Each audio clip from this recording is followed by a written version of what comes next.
Hello everyone! Today, we'll be talking about the health benefits of avocados and how to make a delicious avocado juice. The humble avocado is not only a delicious fruit, but it also offers a plethora of health benefits.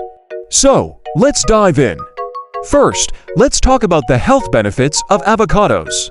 They are rich in monounsaturated fats, which help lower bad cholesterol levels and reduce the risk of heart diseases. Avocados are also high in fiber, which aids digestion and helps maintain a healthy weight.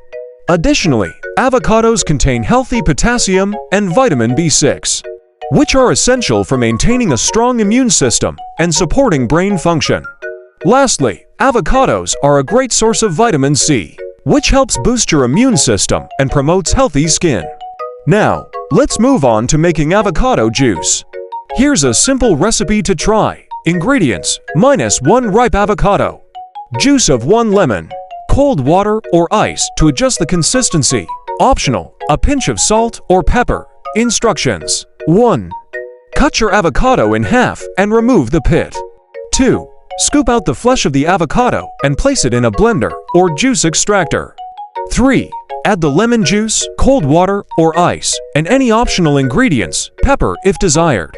4. Blend or extract until you achieve your desired consistency. If you prefer a thicker juice, feel free to add more ice or water. 5. Serve immediately and enjoy your refreshing avocado juice. Note: make sure to wash your avocado before using it to avoid bitterness from the pith. You can also try different combinations of fruits or vegetables for variety in your juice. Remember to always drink responsibly and in moderation.